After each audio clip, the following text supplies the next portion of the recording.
Well, good morning, good afternoon, good evening, wherever you are out there in the world. It's time for another episode of the SoundTraxx Soundbites podcast. This is Train Talk from Milepost 141. I'm George Bogatuk. That's Tom Austin. I was just trying to make sure that it was right this week. Yes, that's me. So, anyway, we're here. I am who I thought I was. Yeah. We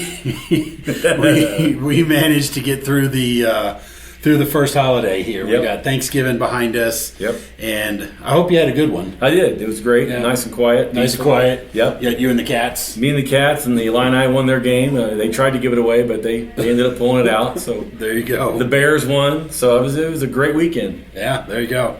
What about your Chiefs?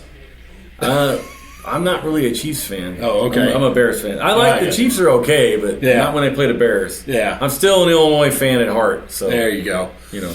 Well, I personally don't care that much about foosball. Right. I love that in what was it, The Water Boy? Yeah. Mama always called it foosball. You Yeah. silly foos. So I started doing that. But anyway, I personally don't care that much about it. My brothers are big Cowboy fans, and so that's why I was bringing that up, is because they beat the Chiefs on Thanksgiving Day. They won more, like 4 or 5 in a row now. Yeah. And they've actually been coming on, so I'm happy for your brothers because Dallas is hot right now. Yeah, my brother was actually at the game. Oh, wow.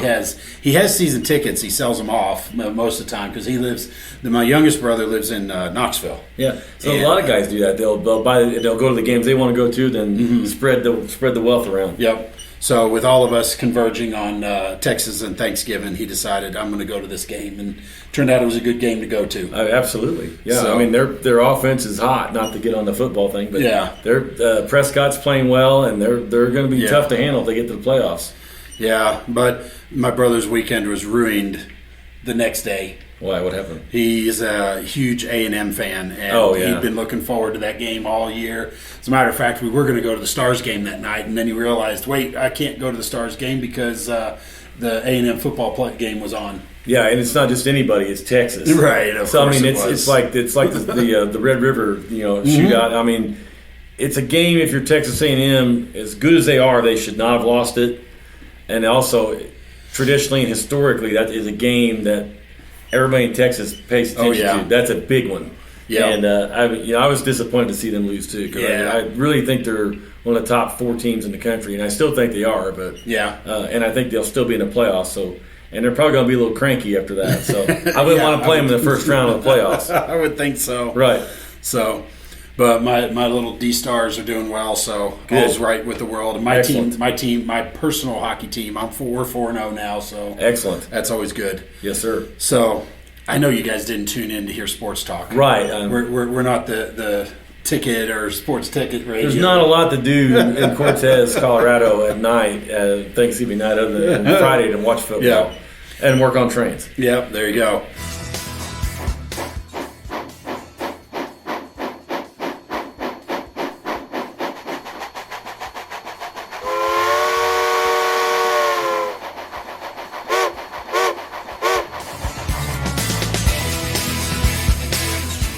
I hadn't done much in trains, honestly, because, with all the, like I mentioned last time, with the family issues, and then going back home for Thanksgiving, and then also I snuck away for take the wife for a few days to Disney. So we had a good trip. We had a great time. So haven't done much, but we did recently start shipping those blue 1100s, and I'm so excited about that because you guys have seen, I've got my little General here in front of me, and this poor guy's been in a box for probably a couple of years now since Blunami came out, because to me it just wasn't as much fun to run anymore. Right. I mean, because it's probably like the only one on the block that doesn't have Blunami. Yeah. But that's not the case now. That's not the case any longer. And so we'll be posting on our YouTube channel, if it hasn't already posted, a video showing how quick and easy it is to upgrade from a TSU 1100 to a Blunami 1100. It's the same harness. And it's the same harnesses, so it's quick and easy. Yep. So I did this one last night, actually, because as of the day we're recording this, we just started shipping these 2 days ago. Right. So and we've had a lot of interest on it, and those folks that signed up on the list, those emails have gone out. So check your emails, because if you signed up for our list to be notified when they're available, they are available, and the emails went out. Yep. So check them out, and I know we were already. I mean, as we continued to build them up, we were still taking orders for these products, and so there's not as many as on the shelf as we thought there were. So if you don't get them this first time on our website, make sure you check out the retailers because they will be out. So, right. But anyway, let's go ahead and dive into projects. I see you brought your SW1200 out there. Got this from George. Thank you, George. Mm-hmm. And this one here has an 1100 in it, a TSU 1100, Blunami 2. It's going to get the Blunami 1100 now that they're available. Yep. This is going to be a Missouri Pacific SW1200 that went to the little Crabworks and Egyptian Railroad down in Marion, Illinois in 1986. They got 3 of these engines, and then this one's actually was the one that's going to stay in Jinx Blue, and there should be a picture. Yeah, there's a picture online you can see right now. You'll be able to see it during the podcast what it's going to look like. But basically, they retained its Jinx Blue paint. Of course, I'll swap the trucks out. It'll have full length handrails, classification lights. I've got brass photo etch. Designed by friend Brian Banna, and they'll be up front here. The lights will be lit, and of course your typical exhaust port. It'll have the beacon on the back, just like the picture shows, and then of course the Blunami 1100 in it. Yep. Oh, and thank you to Walthers. They did get the fuel tank part to me. Yes. So now the extended range fuel tank underneath it will be also under there as well. So okay. But yeah, that's awesome. And thank you again, George, for making this available. So this engine can actually see the light of day. Decals. By William Brillinger at pdc.ca. We call him Billy Cows for the win. And Bill has got my decals for me, 1147, including the little decal, the pyramid decal for the cab that blanked out the Screaming Eagle. Okay. And then, of course, the nomenclature up on the back of the engine and up the front, it'll say COER and have their road number gotcha. too. So. Well, I had bought 2 of those because when Walthers announced those, they offered an undecorated non-sound. I was like, heck yeah, I'm going to jump on that. Right. So I bought 2 of them because I was going to upgrade mine to the Missouri Pacific. Right. And then it wasn't probably, 6 months later, Rapido announced that they were doing them already decked out, everything ready to go. Yes, right. And they came in the 3 road numbers, and so I kind of put those on hold. So it worked out really well. But I still have my second one, but I think I'm going to paint it in Ashadura Northern. Right. Because when I build my big railroad, I'm planning to have a interchange with the Ashadura Northern. So I've got both CF7s, and I'll have the 1200. The 1200, and I'm going to get one of the Jeep 10s as well. Yeah, one of those Intermountain Jeep 10s. That'd be cool. And have a small little AD&N interchange. I always loved that railroad. I love those box cars too. The green with the white door with the stripe. Oh yeah, they were all over the place. And incidentally, on the like you talk about, you mentioned the Rapido 1200.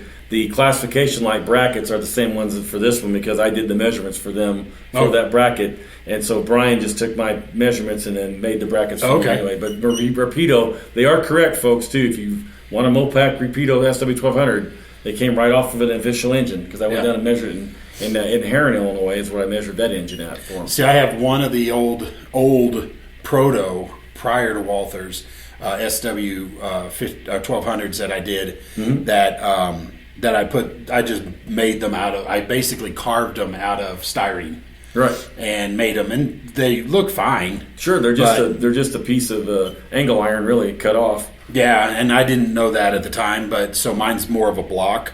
Yep. But they look fine. Right. I mean, you wouldn't know the difference if you didn't know. No, you wouldn't. I mean, that's the way I used to build mine, was the same way, out of a block of styrene, because I didn't know either until I actually got to go down and look at one in person. That's years later. Yep. And like I said, I did that for them, and of course, the friends at Walthers, they have that same information as well. Yep. But I had to, of course, light mine. Yep. So and these will light too, thank goodness. But that's the only thing. And then George's harness is still in there, so all I got to do is just take the 2 extra functions, and I'll take those, and I'll take one of them and light my class. Yeah, because I used that particular one in a video that we did on our YouTube channel. So if you guys are on YouTube, you can check it out. Yep. Showing you how to convert those Walthers when they first came out to an 1100. Correct. And so it's a pretty easy installation. It doesn't take much, but I used the undecorated version because that's all I had, because I hadn't had time to do it yet. Right. And then it wasn't long after that is when Rapido announced that they were coming out with the Mopac ones. Right. So, well, for those of you guys here, I'm going to turn on this second camera. because I didn't realize this thing I didn't have it rolling. Let's get the second camera rolling here. There we go. But anyway, I brought my General. I've brought this thing out and did a couple of videos in the past talking about how the decoder can be set up for all the proper sounds. And I just put the Blunami in it, like I said last night. And I had to go in and remember some of my settings because I took it out and had the decoder on my shelf and then put it in. And then went, oh yeah, I forgot to check on some of these CVs that I had, like sound selection, which wasn't hard. Right. But it was more especially with Blunami. Yeah, especially with Blunami. But I'm not worried about that. It was making sure that I had the same chuff that I had liked in there, the same bell. And I'm pretty happy with where I'm at right now because I've got the hand-rung bell. And I do know it's very quiet, just by intentional. Like I've talked about with my models, I tend to turn the volumes down because I want to promote what's called scale sound. And these locomotives weren't very big. Right. It's not like they've got 120 pounds of air pressure behind the air horns. Yeah, it's not a big boy sitting there. Right. So a lot of these sounds are there, but you'll notice that you haven't heard any air compressor, any dynamos, or anything like that because in 1860 they didn't have a dynamo. It was an oil-fired light. And so one of the cool things I've done, and I'm going to move this camera over to hopefully you guys can see this, is that I've turned the light effect to an ashpan light. So instead of a solid headlight, because these were oil lamps at the time, so instead of an ashpan, like a firebox flicker, the ashpan light kind of fluctuates a little bit to like kind of simulate a wick on an oil lamp. Right. So it's not perfectly bright, but it's also not wildly flickering like a firewood. Right. It looks great. And so this was neat. This was by one of our former employees came up with that idea, and I was like, oh, that's brilliant.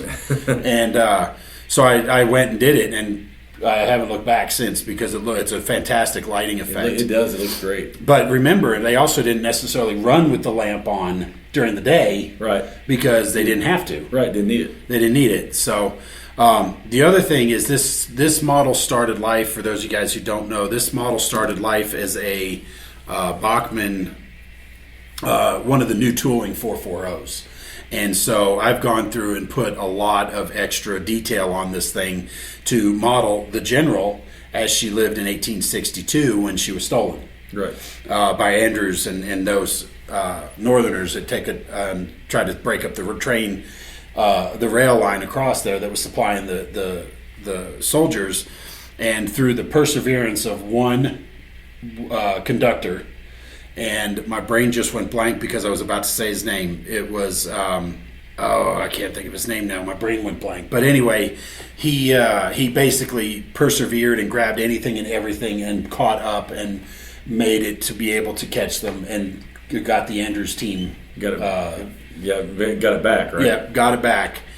But there's actually a picture, and I'll show it to you here, and one of the things I used for modeling it was later in the war, it actually got damaged by cannon fire or fodder and so forth. And you can see this picture doesn't have a cab on it. Wow. But you can see the domes, you can see the stack, you can see the holes in the stack and everything. But it was used for me to be able to build the model. Right. And I used a lithograph by a very well-known, this era modeler, John Ott. You can go to ottgalleries.com, and he's got a lot of lithographs where he's painted up locomotives of that era and what they looked like, based on his research and build documents and stuff like that. And this is what he had come up with. As a matter of fact, he helped build the decals for me. So that they would fit this particular size model. It's a beautiful model. I love the wood is real wood, isn't it? Yeah, I did real wood on the back. I went out in the back and cut some branches, and then sat down on my workbench with a straight edge knife and just quartered the branches. Yeah, so they look fantastic. They do. It looks great.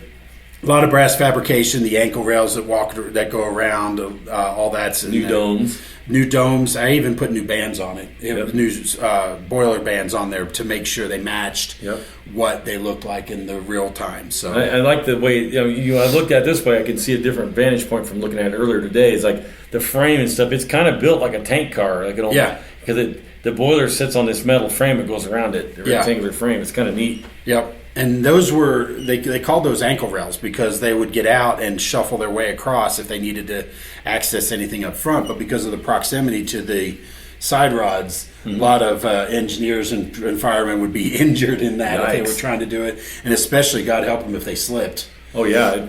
And so that's, in that era, 1860s, you see a lot of that. But that's when they also started moving the platforms up above the wheels so that if they had to get out, the crew could get out and walk along the edge. You wouldn't want to be anywhere near that wheel while it's moving. No, but it makes you think about that. Do you seen the General? It's the man. My brain is not working with names today, and I'm picturing the guy. He did. It was a comedy. It was a black and white comedy with the General. Okay. And anyway, they used an old engine that had been restored as a stand-in, and they eventually blew it up. But it was a silent film. Right. And by the time I get to this, I'll probably remember his name.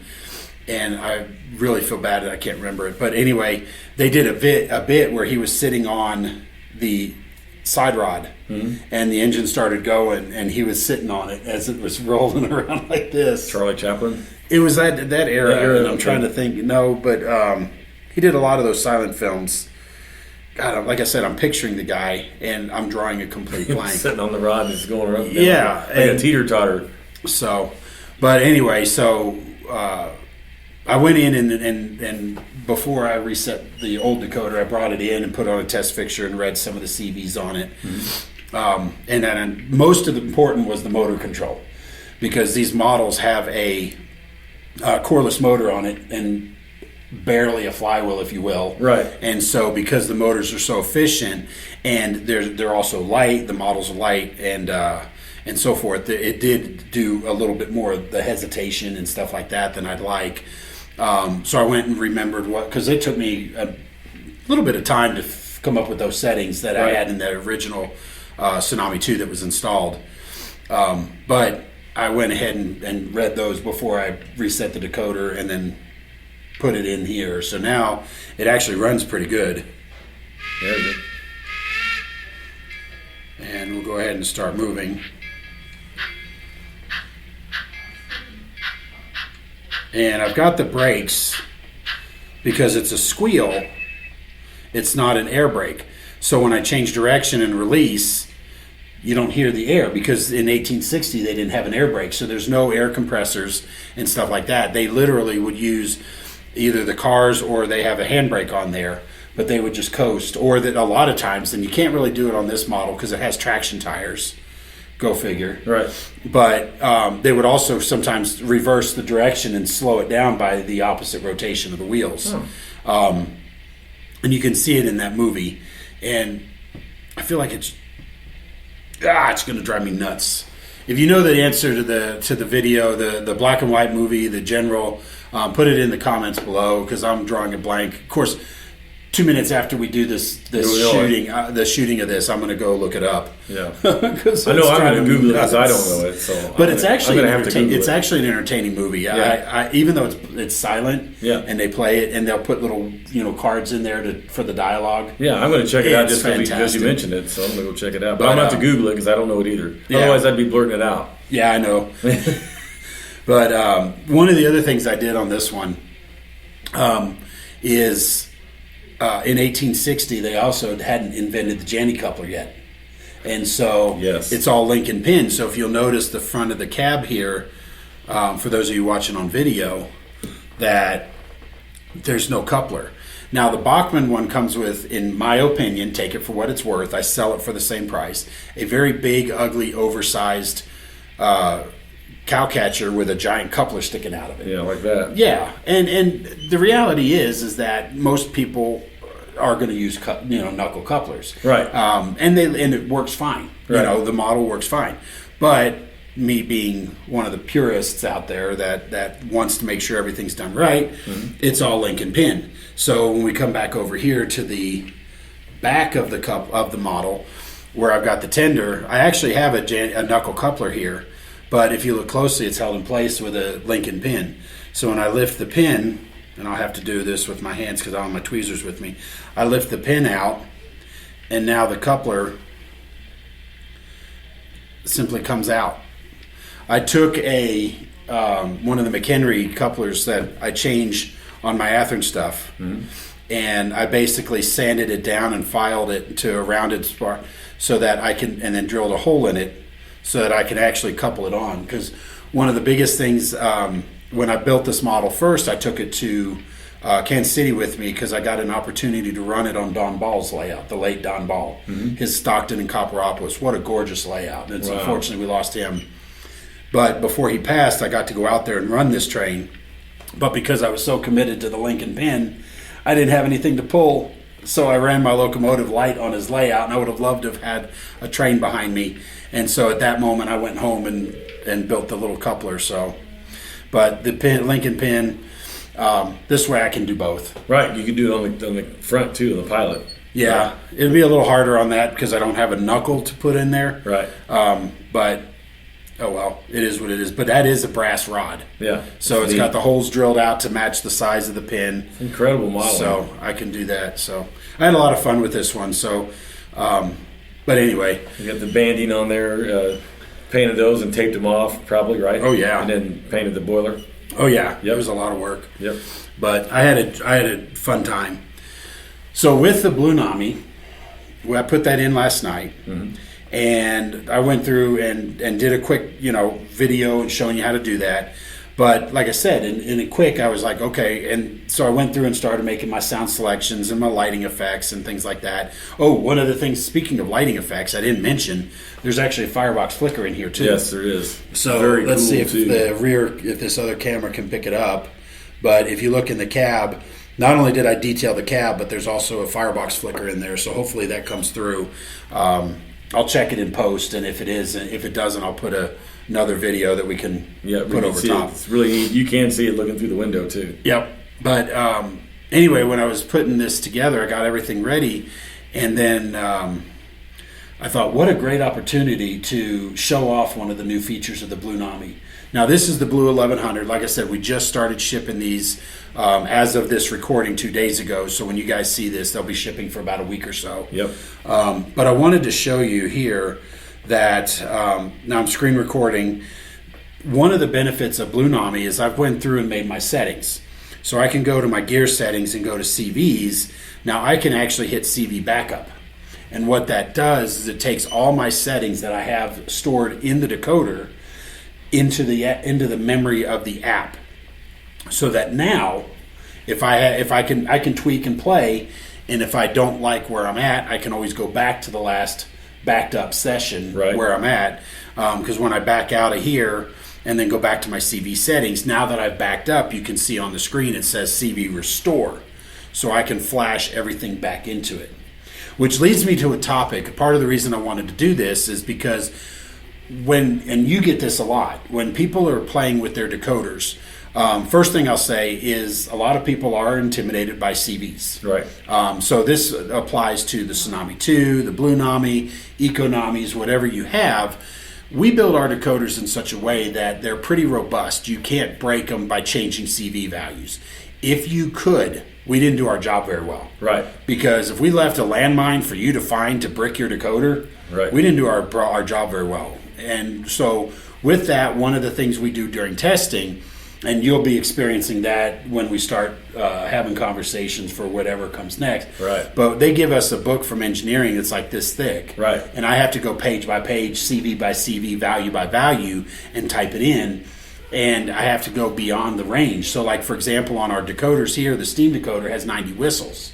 If I have to be able to choose whistle 110 by accident, right, and have the decoder correct itself rather than brick itself looking for data that doesn't exist, right, but then it can't move on until it gets data. Right. And the data doesn't exist, so that's how it a lot of times will do that. And I will say there are some decoders out there that do that, but ours don't. Right.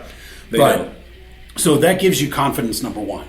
Confidence number two is that if you want to go in there and experiment with anything you like, let's say for argument's sake, and I haven't played with the equalizer on this at all, right, but if I wanted to go in and experiment with the equalizer, I can hit my CV backup right now, store it all in there. Mm-hmm. Then I can go into, and you're seeing this on the screen somewhere behind me, I can go into sound settings, and there's my equalizer.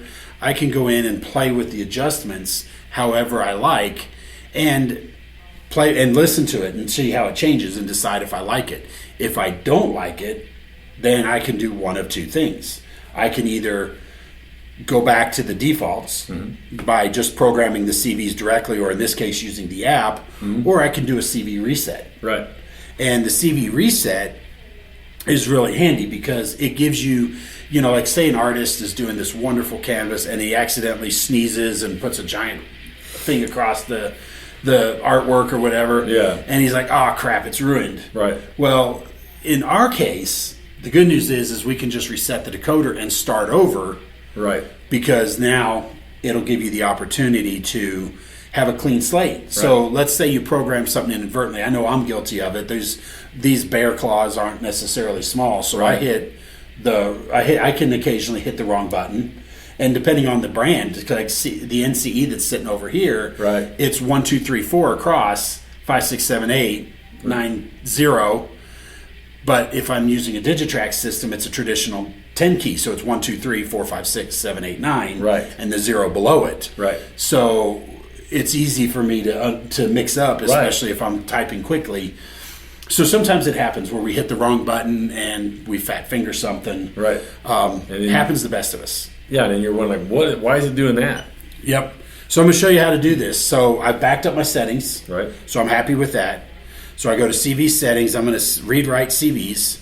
So right here, I'm just going to type in CV8, and I'm going to put in a value of 8. Now, CV 8 to 8 resets the entire decoder. Yep. And I'm going to go ahead and hit write.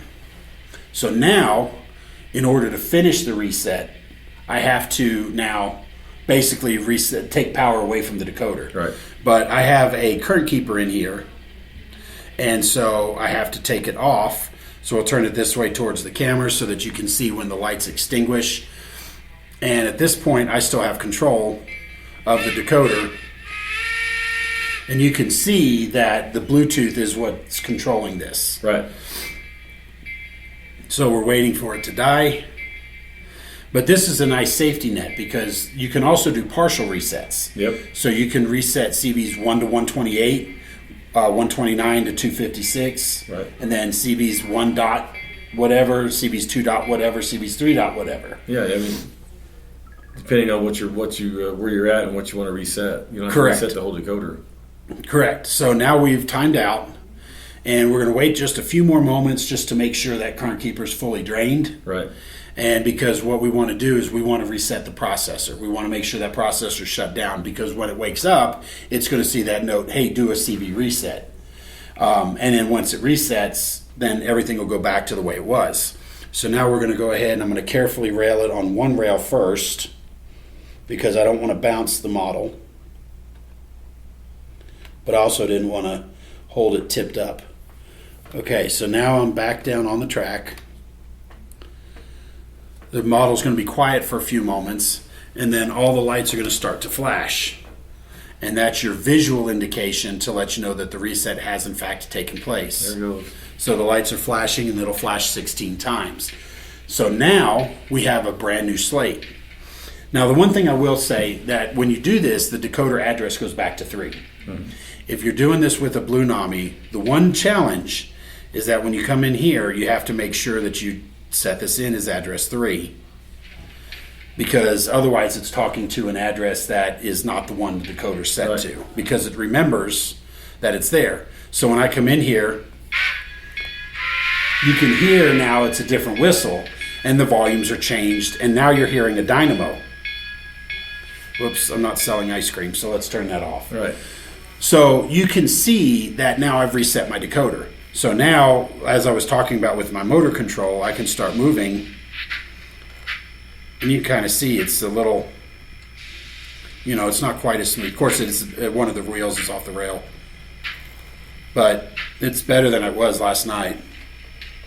But it's still pretty good. Mm-hmm. But there's some tweaks in there that'll get you a better run. So you can kind of see how the model runs. Now, here's the advantage to Blunami. Now, if you were doing a Tsunami 2 or Econami, you have to go in and manually reset all those CVs. Right.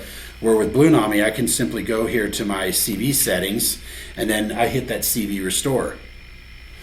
And it says, warning, are you sure you're going to restore everything from the last backup to what it was? And I'm going to say, yes, that's exactly what I want. So now you see that the screen is going as it's writing all the CVs. So here shortly, you're going to hear the dynamo disappear. Because I turned that volume off so that I wouldn't hear it. Should be coming up here shortly because I can see where the CVs is. It's at CV 100 now.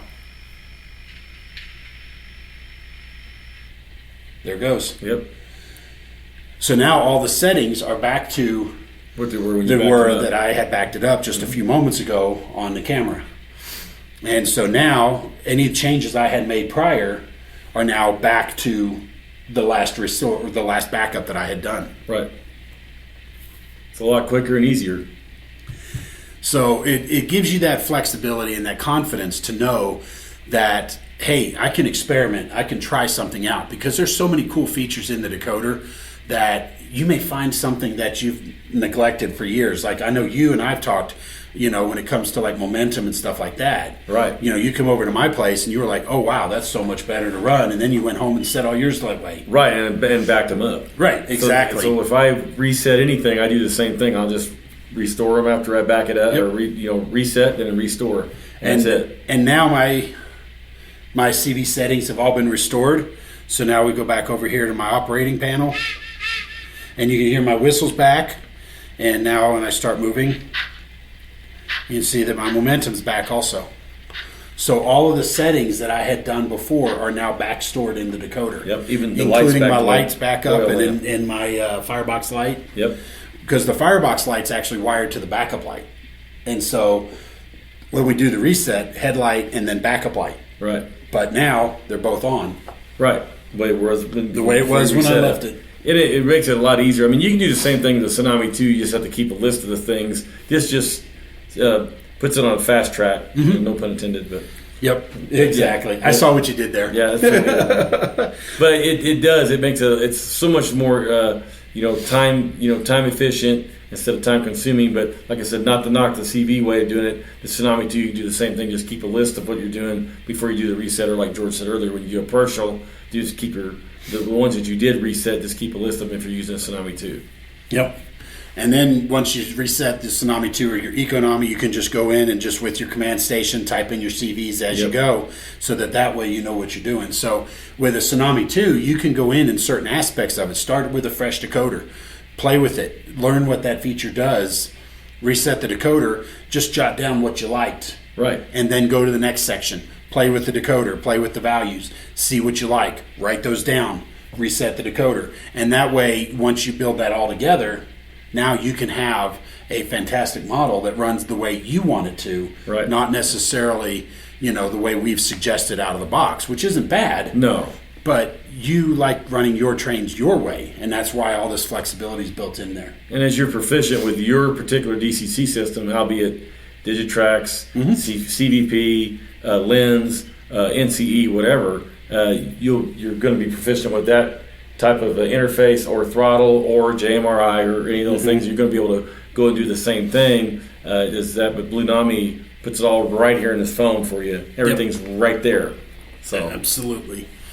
So with that kind of gives you some confidence. So I encourage you folks to go out there and experiment and try things out.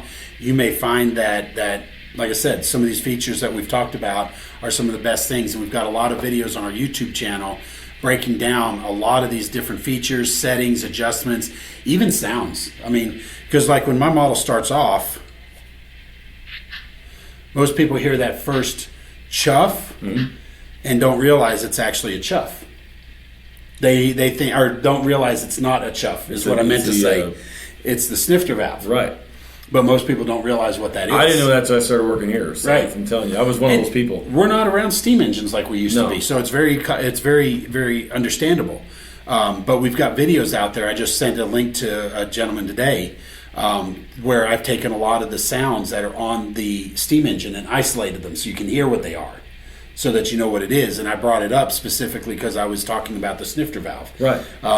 The question was his model wouldn't run, but he could blow the whistle and ring the bell.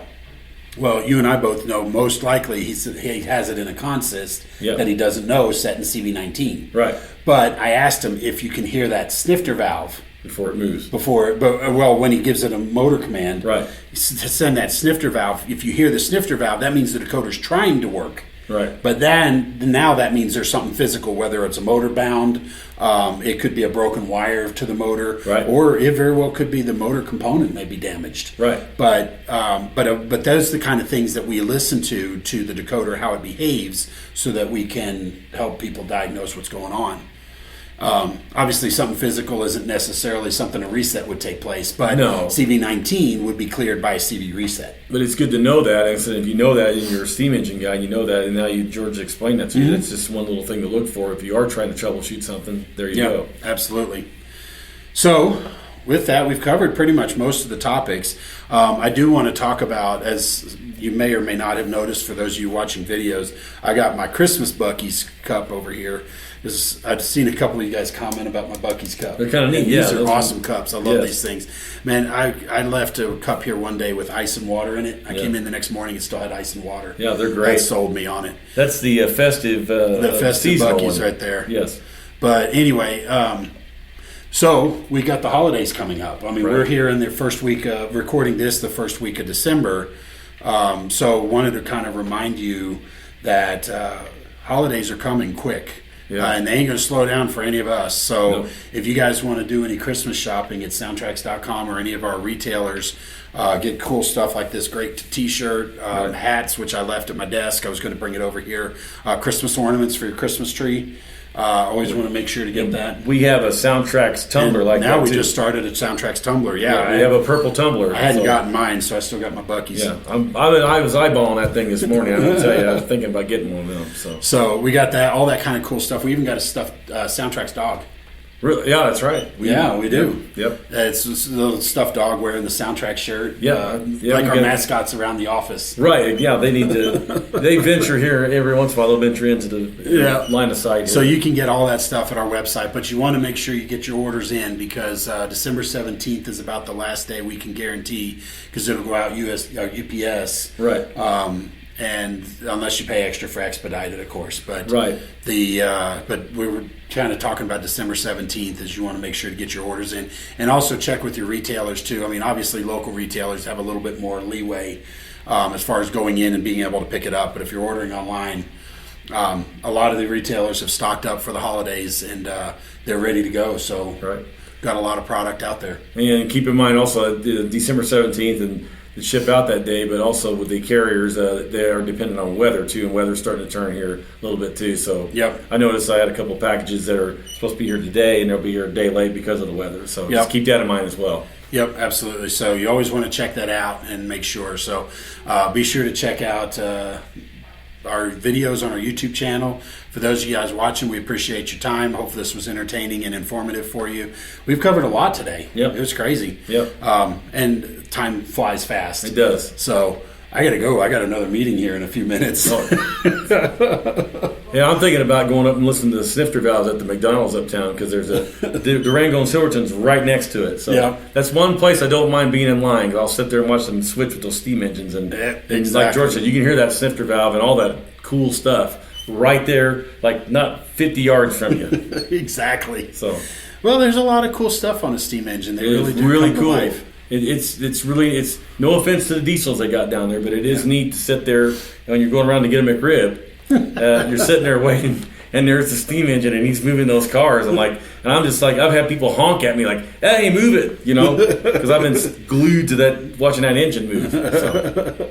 You and your Mac ribs. Yeah. Actually, I should say me and my Mac ribs. Mac ribs, yeah. McDonald's. There you go. All right. Well, I think we're getting a little punchy here. So let's go ahead and close it out. All right. So, guys, we appreciate it. This is Season 2, Episode 21. This is our 34th podcast. So, guys, thanks for watching. Hope this was entertaining. Be sure to like and subscribe to our channel. Like this video. Leave a comment if you have any comments. And also, don't hesitate to call us. If you have questions, thoughts, comments, you need help with something, we're here to help you. Email us at support@soundtraxx.com or give us a call, and we'll help answer your question and get you going. So obviously we want you to enjoy your hobby, and whatever that intakes, we're going to be here to help you out with SoundTraxx products. Yep. And everybody out there, happy holidays, Merry Christmas to you, and Happy New Year if we don't see you. I got another one before the holidays hit. But just in case. Just in case, yeah. And, I don't know. Weather could happen. It's just a nice thing to say. Yep. So with that, we'll close it out. This has been the SoundTraxx Soundbites podcast. We're Train Talk from Milepost 141. We want to appreciate all y'all watching, and we'll see you guys next time. Thanks for watching. We'll see you. Bye.